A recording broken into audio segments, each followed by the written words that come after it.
Bonsoir à tous, je m'appelle François Bouteruche, je travaille chez Microsoft, je m'occupe des relations développeurs. Donc moi je vais vous parler un petit peu de .NET Core. Qui est-ce qui a déjà commencé à jouer un petit peu avec .NET Core? Oh, déjà pas mal de monde. Donc je ne vais peut-être pas vous apprendre énormément de choses. Mon talk, effectivement, il est sur replacer les fondamentaux de .NET Core. Pas hyper technique, mais surtout bien replacer les fondamentaux. Et c'est pour ça que je l'ai appelé dans le doute Reboot appliqué à .NET. Donc du coup, je vais faire un peu d'histoire avant de commencer et j'ai une petite question pour vous. .NET, sa première version, et celui qui a la bonne réponse, il a le droit à un t-shirt avec une licorne dessus. .NET, sa première version, elle a été réalisée quand? Non. 2002, ouais. Est-ce qu'il y a quelqu'un de plus précis?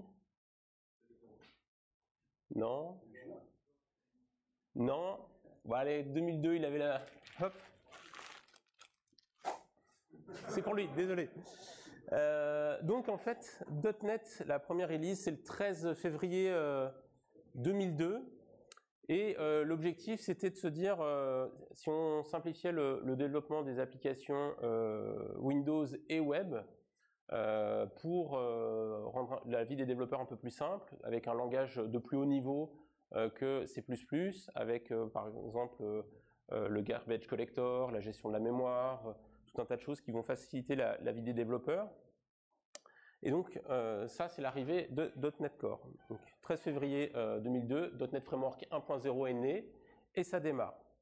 Et ça évolue très très vite puisque le 24 novembre 2003, donc un an plus tard, il y a la CLR en version 1.1 qui sort déjà, et donc une nouvelle version du runtime avec déjà quelques breaking changes. Et puis ça évolue encore très très vite. 2005, CLR 2.0, encore des breaking changes, mais tout ça c'est pour notre bien. Il y a plein de nouveautés qui arrivent, et là ça commence à itérer. En 2006, on commence à se dire, bah tiens, on va pouvoir utiliser la puissance des cartes graphiques pour faire le rendering. Donc il y a WPF qui arrive avec XAML, donc ça date déjà de 2006, hein, on est en 2019. C'est l'époque du SOAP. À l'époque, on ne parlait pas de REST avec JSON ou quoi que ce soit. Donc SOAP, les bons vieux protocoles avec du XML partout. Et c'est la sortie aussi de WCF avec donc Windows Communication Foundation. Donc il y avait des choses vraiment qui étaient dans l'air du temps à cette époque-là. En 2007, bon là je ne sais pas si on peut parler si c'était une bonne idée, mais voilà, il y avait Flash et on ne l'avait pas inventé, donc il fallait bien qu'on sorte Silverlight. Ça, c'était pas forcément une bonne idée. Voilà, on l'a sorti. En 2008, Entity Framework, il y avait des frameworks d'ORM dans la stack Java. Hop, on sort notre framework d'ORM, donc ça date déjà de 2008, donc plus de 10 ans. Alors le 1.0 d'Entity Framework, faut être honnête, il y a beaucoup de gens qui n'ont pas voulu l'utiliser parce qu'il y avait beaucoup de problèmes dedans. Il y avait même eu un manifeste de 1000 développeurs qui avaient signé un manifeste de défiance vis-à-vis de la version 1.0 d'Entity Framework, et il leur a fallu attendre la version 2 pour vraiment avoir quelque chose d'utilisable en production. 13 mars 2009, WinForm c'est sympa, WebForm c'est sympa, mais bon, les ViewState c'est un peu compliqué au bout d'un moment, donc l'arrivée du modèle vue controller avec ASP.NET MVC en version 1.0, ça a déjà 10 ans. On continue, 2010, nouvelle version de la CLR avec encore quelques breaking changes, et puis on doit revérifier que nos applications passent bien de la CLR 2.0 à la CLR 4.0, mais là encore avec des améliorations de performance et des nouveautés aussi dans le langage. 2012, voilà, là on commence vraiment à parler du monde avec des API REST, avec tout ce genre de choses, et là on sort ASP.NET Web API pour répondre à ce besoin-là. Ok, vous voyez que tout ça, c'est une longue histoire, et ça fait déjà 17 ans, et 17 ans plus tard, bah, ça donne quoi? Ça donne ça. Un empilement de couches géologiques sur un framework qui a été initialement designé pour des applications plutôt Windows, hein, parce qu'à l'époque quand même, ok, ça permettait de faire du web, mais la genèse c'était quand même de faire des applications Windows, et avec ça on a permis aussi de faire des applications web. Donc les choix de conception, c'est pas qu'ils ont été mauvais, c'est qu'ils étaient motivés pour des objectifs principaux qui n'étaient pas ceux d'aujourd'hui, où aujourd'hui on va faire un design d'abord orienté application web et le reste ensuite. Donc du coup, tout ça, ça amène quoi? Ça amène que le 12 mai 2014, on annonce ASP VNext. Et en gros, ASP VNext, c'est un reboot de .NET. C'est pas juste une évolution du .NET Framework, c'est qu'ils repartent de zéro. Ils repartent from scratch, complètement, même pour le runtime. Et donc, ça c'est en 2014, et il faut attendre 2 ans pour que, le 27 juin 2016, on annonce la version 1.0 de .NET Core, donc où c'est pareil, mais c'est différent. Donc on va revenir un petit peu sur c'est quoi ces idées de mais c'est différent. Donc déjà c'est open source. C'est open source depuis le début. C'est-à-dire que toute la réécriture, tout le projet depuis ASP.NET VNext, tout ça, c'est complètement open source. .NET Framework, à un moment, on a eu accès au code source de .NET Framework en lecture seule, c'est-à-dire qu'on ne pouvait pas le modifier, et on n'aurait jamais pu complètement open sourcer le code de .NET Framework parce qu'il y avait trop de dépendance vis-à-vis des API Windows, et puis il y avait des problématiques de brevets. Les gens ne le savent pas complètement, mais à l'origine de .NET, il n'y avait pas que Microsoft, il y avait aussi HP qui était dans la boucle, donc il y avait quelques brevets qui étaient partagés entre différentes entreprises. Donc open source dès le départ. Ça, c'est des stats qui datent de début 2018. Donc au début 2018, il y avait déjà plus de 16 000 contributions qui venaient de plus de 3 000 entreprises en dehors de Microsoft. Donc on est vraiment sur de la contribution open source. Cross-platform, et ça c'était un objectif dès le départ aussi, c'est que .NET Core, le runtime, il s'exécute sous Windows, sous Linux, sous Mac, sans aucun problème. Et donc là, c'est ce graphique-là, donc il y a 90% du ligne de code du noyau, enfin du runtime, qui est partagé sur toutes les plateformes. Donc il y a 28 000 lignes de code aujourd'hui qui sont spécifiques à Windows. Il y en a 17 500 environ qui sont spécifiques à Unix. Et alors, le graphique est un peu trompeur parce que quand on se dit « Ah bah dis donc, Linux et OS X, il n'y a pas beaucoup de lignes de code spécifiques à ces deux OS ». Non, parce qu'en fait, il faut faire la somme de Linux plus Unix ou de OS X plus Unix pour avoir la somme pour ces OS-là. Malgré tout, il y en a encore un peu plus pour Windows. C'est simple. C'est parce qu'il y a quelques API, notamment la lecture de la base de registre ou ce genre de choses, qui sont implémentées. Ça existe sous Windows, ça n'existe pas sous Linux ou Mac OS X. Bon, bah voilà, les lignes de code, elles existent tout simplement pas. Mais donc cross-platform dès le départ, et flexible. Alors ça, je vais y revenir un petit peu après. Là, on voit pas très bien, mais globalement, tout se passe avec la .NET CLI. Donc, il y a une command line interface pour manipuler les projets, créer un nouveau projet, compiler, publier. Et même si aujourd'hui les gens pensent que .NET c'est Visual Studio, en fait vous n'avez plus du tout besoin de Visual Studio pour faire du .NET Core. Vous avez juste besoin d'un éditeur de texte. Donc vous pouvez utiliser VS Code, vous pouvez utiliser Visual Studio, vous pouvez utiliser Vim si vous êtes un peu masochiste. Enfin voilà, ça c'est votre plaisir. Et ça permet aussi notamment d'intégrer correctement l'outillage dans des plateformes d'intégration continue, quelles qu'elles soient, puisqu'en fait c'est juste une ligne de commande. On l'appelle avec les bons paramètres, qu'on utilise Jenkins, Bamboo, Travis, TeamCity, Azure DevOps, ce que vous voulez, il n'y a pas de problème, ça passe. Et un autre point, c'est la performance. Ça, ils l'ont mis au départ en ligne de mire tout de suite, parce qu'en fait, quand ils ont commencé la réécriture, ils se sont pas dit on va réécrire tout le .NET Framework. Ils se sont dit, on appelle ça ASP.NET VNext. Donc ils étaient focalisés en se disant d'abord, on se focalise sur ce qui est important aujourd'hui, c'est la partie web. Et sur la partie web, ce qui est important, c'est la performance, parce que la performance, ça a de l'importance aujourd'hui. Donc, on se focalise réécriture, performance, performance, performance, performance, performance, et tout est revu. Donc, il y a des benches dans tout ce qui est intégration continue du runtime.NET. Il y a des tests de performance, et dès qu'il y a quelque chose qui casse la performance, eh bien, il travaille là-dessus pour ramener. Ça donne quoi? Ça donne que, par exemple, sur le Tech Empower Benchmark, aujourd'hui, par exemple, sur les tests de performance sur le plain text, c'est le 3e serveur web en termes de requêtes. Donc, sur leur config hardware, donc la version tournée sur du hardware physique et pas sur le cloud, il est capable de prendre 7 millions de requêtes à la seconde, ce qui est assez performant. Il y en a d'autres, hein, on n'est pas les seuls, mais ce qui est assez performant. Et il y a des petits avantages aussi là-dessus, mais ça j'y reviendrai. Donc qu'est-ce qui se passe pour la suite? La suite, c'est ce qu'on a annoncé à la conférence Build. Et donc la problématique vient du fait que, ok, c'est cool, mais maintenant on a 3 implémentations du runtime. On a le .NET Framework, on a le .NET Core, donc deuxième runtime, et bien sûr on a Mono qui existe toujours, qui tourne toujours sur Linux et qui est le runtime de base pour Xamarin, donc pour les applications cross-platform développées en .NET. Donc ça c'est un petit peu problématique. C'était l'état en 2014. En 2016, pour commencer à régler ce problème-là, donc on a créé .NET Standard, qui est un set d'API qui sont communes, et donc c'est une spec, et les 3 runtime implémentent cette spec. Donc finalement, du code qui utilise ces API-là, il peut tourner sur n'importe lequel de ces 3 runtime, et c'est garanti parce que le runtime dit « moi j'implémente bien la spec .NET Standard ». Donc ça, c'est à partir de 2016. Et puis en fait, l'année prochaine, il y aura .NET 5. Et .NET 5, c'est l'unification. C'est-à-dire que c'est l'unification de Mono et de .NET Core. Donc toutes les fonctionnalités intéressantes de Mono vont arriver dans le runtime .NET Core. La compilation ahead of time, le fait qu'on puisse compiler donc pour iOS ou Android,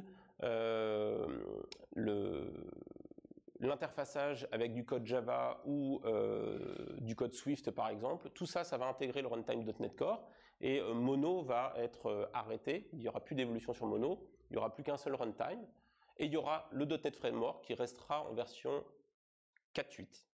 Lui, il évoluera plus, il n'y aura plus d'évolution là-dessus, à part éventuellement des corrections de sécurité, mais .NET Framework, il faut se le dire, c'est fini, il n'y aura plus d'évolution dessus. La suite, c'est .NET 5. Donc c'est .NET 5, c'est quoi, hein? C'est .NET Core 5. On laisse tomber le Core pour clarifier les choses. On ne passe pas par un .NET Core 4 parce que ça risque d'être confusif avec le .NET Framework 4.8. Donc on passe tout de suite à .NET 5. Et là, si on regarde un petit peu mon slide, eh bien on voit que ça permettra de faire du desktop, du web, du cloud, du mobile, du gaming, de l'IoT et de l'AI. Effectivement, sur la partie desktop, on a annoncé donc que WPF allait arriver et WinForm allait arriver sur .NET Core, donc en open source. Donc WPF et WinForm sont passés en open source et ont été adaptés pour tourner au-dessus du runtime .NET Core. Soyons clairs, aujourd'hui il n'y a pas d'objectif. Il y a des gens qui sont dit, ah ouais mais super, WPF va tourner sous Linux et Mac OS X. Non. C'est la seule entorse, excusez-moi, qu'on fait au fait que le .NET Core soit cross-platform, c'est que on va pas réécrire WPF pour Linux ou pour Mac OS X, ça n'a pas de sens, il y a trop de spécificités. C'est juste une facilité pour les développeurs .NET pour l'upgrade de leurs applications. C'est juste ce point-là. Et de l'autre côté, sur la partie AI, pourquoi on met de AI? Parce qu'en fait, on a annoncé la librairie ML.NET, et on a aussi annoncé .NET for Spark. Donc en fait, les développeurs .NET qui ont besoin de dispatcher des calculs sur des clusters Spark distribués, et bien avec .NET for Spark, ils peuvent maintenant bénéficier des performances de Spark et de Spark pour faire ça. Donc pas mal de choses qui arrivent avec .NET 5. On simplifie aussi parce que ça c'est plutôt nos clients entreprises. Ouais mais ok, mais quelle version vous supportez? Est-ce qu'il y a vraiment du support de Microsoft? Comment ça se passe? Donc maintenant il va y avoir un rythme clair, une version tous les ans et une LTS tous les 2 ans. Et donc ça commence la LTS en novembre 2019 de cette année avec .NET Core 3.1. Donc la release candidate de .NET Core 3.0, elle est pour le mois de juillet. La General Availability, elle est pour le mois de septembre. On se donne 2 mois pour corriger les petits bugs qu'on découvrira avec la .NET Core 3.0. Et en novembre, .NET Core 3.1, LTS pour 2 ans. L'année prochaine, en 2020, on sort .NET 5.0, qui ne sera pas une LTS, mais qui sera supporté, mais qui ne sera pas une LTS. Et en 2021, .NET 6, qui sera une LTS. Et puis après, on prend le rythme. Et on commence à avoir une cadence qui est claire pour les gens qui utilisent .NET Core en production. Donc voilà un petit peu où on va. Et maintenant, je vais vous faire une petite démo rapidement. Alors même si vous connaissez peut-être déjà, pour ceux qui ne connaissent pas. Donc là, je suis dans Visual Studio Code. Jusqu'ici, tout va bien. Je vais faire un truc un petit peu sympa, c'est que je vais utiliser l'extension Remote Développement. Parce qu'en fait, le problème quand on est dans Visual Studio Code sous Windows 10, c'est que quand on veut compiler pour Linux, nos plugins, ils utilisent l'outillage Windows et pas l'outillage Linux. Donc jusque-là, c'était un petit peu pénible. Maintenant, avec les extensions Remote Développement, je peux ouvrir une fenêtre Remote WSL. Hop, et là, j'ai un Visual Studio donc, qui va utiliser mon outillage qu'il y a sous le sous-système Linux. Donc là, c'est vraiment comme si j'étais sous le sous-système Linux. Je peux ouvrir une fenêtre terminale, et donc là, je suis sous Bash. Hop, je peux aller là où je range d'habitude mon code. Voilà, je vais faire un répertoire. Hop. Ok. Voilà. Et là, ici, je vais faire un .NET New. Hop. Et je vais demander la liste des templates que je peux installer. Alors forcément, avec le zoom, c'est un peu compliqué. Mais là, vous voyez que j'ai ici donc un nouveau type de projet qui s'appelle Blazor. Donc Blazor, c'est quelque chose qu'on a évoqué aussi durant la conférence Build. Blazor, c'est la capacité de développer une single page application en .NET et qui s'exécute dans le navigateur sans avoir besoin de JavaScript. Alors comment ça fonctionne? C'est tout simplement que le runtime mono, alors pour l'instant c'est en preview, hein, c'est le runtime mono qui a été compilé en WebAssembly. Donc le runtime mono il tourne en WebAssembly dans le navigateur. Et comme on a le runtime.NET finalement de mono qui tourne dans le navigateur, par-dessus on peut lancer une application .NET qui s'exécute dans le navigateur. Donc là je vais vous montrer rapidement ce que ça fait. Je suis bon dans le timing, donc je vais faire .NET hop, new Blazor. Hop là. Il est en train de me créer mon projet. Hop, vous voyez. Et là, je peux faire .NET Run.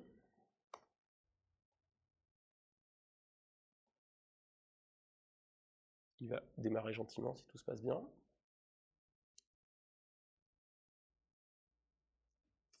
Il doit être en train de faire un restore. Voilà. Donc là, il a vu que c'était une application single page application, donc c'est une application complètement, finalement, d'un point de vue serveur statique, ça n'utilise pas de ressources serveur. Donc il a démarré un serveur HTTP pour la démarrer. Hop, je vais ouvrir ça dans mon navigateur. Donc vous voyez que là, mon serveur, il voit bien qu'il y a des requêtes. Et donc maintenant, je vais passer dans mon navigateur. Donc ici, j'ai une application. Donc je peux cliquer, on voit bien qu'il n'y a pas d'aller-retour serveur. Je peux aller chercher des datas, ça c'est cool. Et si je fais voilà, F12, voilà, juste pour qu'on se rende bien compte, ici je vais recharger ma page. Voilà. Et on voit, juste pour dire que c'est pas une blague, ici j'ai mono.wasm, donc j'ai mon runtime mono en compilé en WebAssembly. Ouais, toc toc toc. Contrôle plus, ça on est d'accord.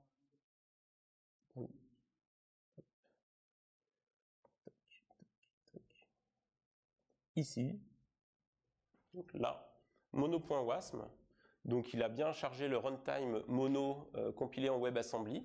Et même si ça paraît étrange, juste en dessous, j'ai la DLL de mon projet, blazorlive.dll, donc j'ai bien des DLL qui arrivent directement dans le navigateur et tout s'exécute dans le navigateur, je peux débugger tout ça. Donc ça, c'est encore en preview. Avant la conférence Build, c'était en mode expérimental. Une semaine avant Build, on a annoncé que ça passe en preview, donc ça veut dire que ça, on va le shipper en production. Mais il y a encore beaucoup de travail.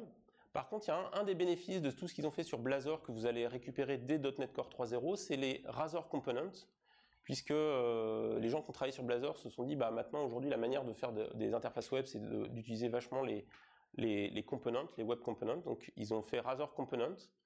Et ça, en fait, ils se sont dit, bah, les Razor Components, on peut déjà le shipper en mode server-side pour la 3.0, et donc ça va être shippé dès la 3.0 au mois de septembre. Donc vous allez pouvoir composer finalement vos pages web avec des components que vous allez pouvoir réutiliser. Et ça devrait shipper l'année prochaine, justement avec .NET 5, quand on aura la compilation ahead of time, parce que quelques petits défis aujourd'hui, la WebAssembly mono, c'est 1 mégaset à faire passer dans le navigateur, donc c'est un peu gros quand même, c'est pas top. Pareil pour les DLL. Donc ils sont en train de travailler énormément là-dessus avec la compilation ahead of time pour réduire la taille de tout ce qui est à charger sur le navigateur. Mais on va avoir quelque chose, on va pouvoir réutiliser ces compétences C# et .NET pour faire des applications. Et là, cette fois-ci, on ne vous refait pas le coup de Silverlight parce que c'est basé sur une spec. Voilà, WebAssembly, c'est implémenté par tous les navigateurs, il n'y a pas de plugin à installer, c'est propre. Rust aussi, ils font ça. Rust, ils ont la compilation vers WebAssembly, donc on peut développer en Rust et compiler vers du WebAssembly et ça s'exécute dans le navigateur. Même chose. Voilà, voilà. Donc voilà pour cette petite présentation, pour essayer de remettre, prendre un peu du recul sur .NET Core et ce que c'est. Donc le message qu'il faut retenir, c'est que c'est pas juste une évolution du .NET Framework, c'est une réécriture complète, c'est un vrai mode open source, ils sont vraiment repartis d'une feuille blanche. Et par exemple, la plupart des gens qui migrent leur application WPF en mode WPF sur .NET Core, ils constatent des augmentations de performance de leur application sans rien faire, juste parce que le runtime, il a été développé avec la performance en premier objectif. Voilà. Donc pour retrouver le contenu de ma presse, il y a cette URL là où vous avez le QR code aussi. Et si vous avez des questions, je pense que je peux prendre quelques questions. J'ai encore 2 minutes.